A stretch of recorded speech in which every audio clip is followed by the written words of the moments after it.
selamat pagi anak-anak kami semua. Apa kabarnya hari ini? Bapak harap dalam keadaan baik-baik aja ya. Dan kita berdoa supaya pandemi COVID-19 ini bisa segera berakhir, supaya kita bisa berkumpul di sekolah seperti biasa dan belajar seperti seharusnya. Nah, untuk materi kita kali ini mengenai cermin cembung. Untuk tujuan pembelajaran kali ini, yang pertama, kita dapat mengetahui pengertian dari cermin cembung. Kemudian yang kedua, kita dapat menggambar sinar-sinar istimewa pada cermin cembung. 3, kita dapat menentukan sifat bayangan pada cermin cembung. Dan yang keempat, kita dapat menghitung jarak bayangan serta perbesaran bayangan pada cermin cembung. Kita mulai dari pengertiannya ya. Jadi, cermin cembung adalah cermin yang irisan permukaan bola bagian mengkilapnya terdapat di luar. Nah, untuk contohnya itu bisa kita lihat pada kaca spion mobil atau motor. Selanjutnya kita akan bahas mengenai sinar istimewa pada cermin cembung. Nah, sinar istimewa pada cermin cembung itu ada 3. Yang pertama adalah sinar yang datang menuju titik fokus dipantulkan seolah-olah sejajar sumbu utama. Yang kedua, sinar yang datang sejajar sumbu utama akan dipantulkan seolah-olah dari titik fokus. Dan yang ketiga, sinar yang datang menuju pusat kelengkungan cermin akan dipantulkan seolah-olah dari titik itu juga. Nah, sekarang kita masuk ke persamaan cermin cembung. Persamaan cermin cembung adalah 1 per negatif F sama dengan 1 per S ditambah 1 per S aksen. Kita lanjutkan ke contoh soal nomor 1. Gambarkan pembentukan bayangan dan berapakah jarak bayangan serta perbesaran bayangan apabila sebuah cermin cembung memiliki panjang fokus 10 cm dan jarak benda 20 cm. Nah, sekarang kita akan bahas secara bersama-sama contoh soal yang tadi sudah kita baca ya. Yang pertama dulu kita buat apa yang diketahui dari soal. Yang pertama diketahui dari soal itu adalah panjang jarak fokus atau disimbolkan dengan F, besarnya 10 cm.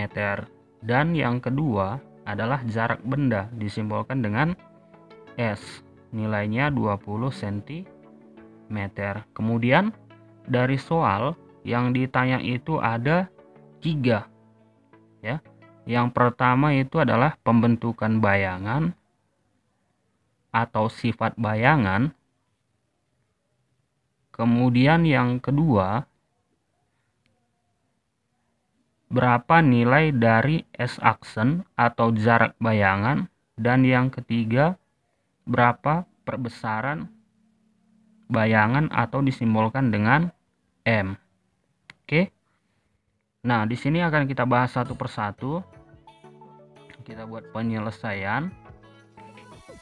Untuk pembentukan bayangan akan kita bahas setelah kita tentukan berapa jarak dan berapa perbesarannya. Nah, kita tuliskan dulu persamaan dari cermin cembung. Oke, 1 per F sama dengan 1 per S ditambah 1 per S aksen. Ya, dengan catatan untuk cermin cembung nilai F itu adalah selalu negatif. Jadi kita masukkan nilai F 1 per negatif 10 sama dengan 1 per 20 ditambah 1 per S aksen. Kemudian 1 per 20 ini kita pindahkan ruas ke sebelah kiri, maka tandanya berubah menjadi kurang. 1 per negatif 10 kurang 1 per 20 sama dengan 1 per S aksen. Nah, dari sini akan kita samakan penyebut dari 10 dan 20. Oke. KPK dari 10 dan 20 itu adalah 20 ya. Jadi 20 bagi 10 dapat 2 dikali 1 sama dengan 2. Kemudian 22 bagi 20 1 dikali 1 sama dengan 1, sama dengan 1 per S aksen. Nah, negatif 2 kurang 1 sama dengan negatif 3 per 20 sama dengan 1 per S aksen. Selanjutnya akan kita kali silang.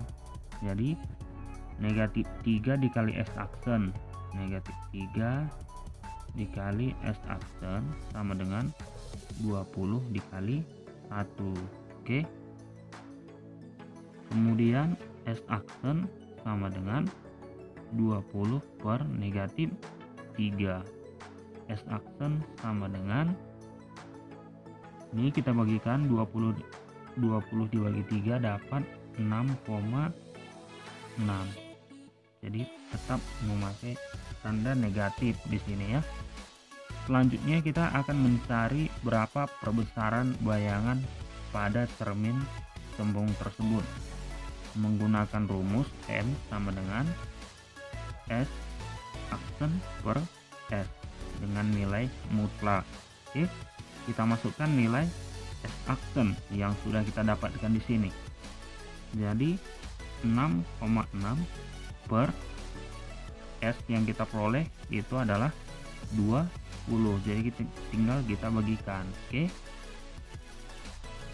Jadi setelah kita bagikan 6,6 per 20, maka kita memperoleh hasilnya adalah 0,33.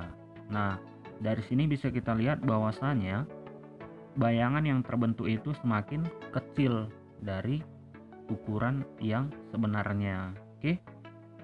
Selanjutnya kita akan mencari pembentukan bayangan melalui gambar. Nah, di sini kita harus gambarkan dulu cermin cembung dan kita membuat sinar istimewa untuk menentukan bayangan yang terbentuk. Oke.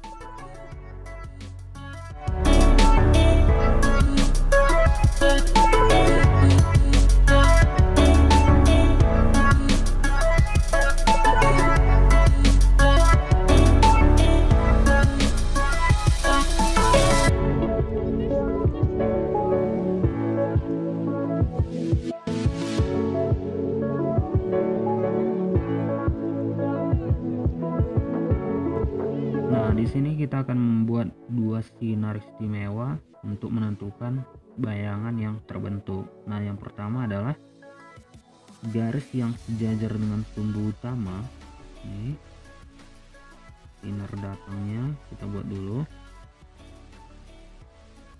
Akan dipantulkan seolah-olah melalui titik fokus. Ini adalah sinar pantulnya, ya. Kemudian yang kedua, sinar yang datang menuju pusat kelengkungan cermin. Ini sinar datangnya. Akan dipantulkan seolah-olah melalui titik itu juga. Oke. Nah, di sini ada perpotongan yang kita peroleh. Maka bayangan yang terbentuk itu akan berada di titik potong yang sudah kita dapatkan. Jadi ini adalah bayangan benda tersebut.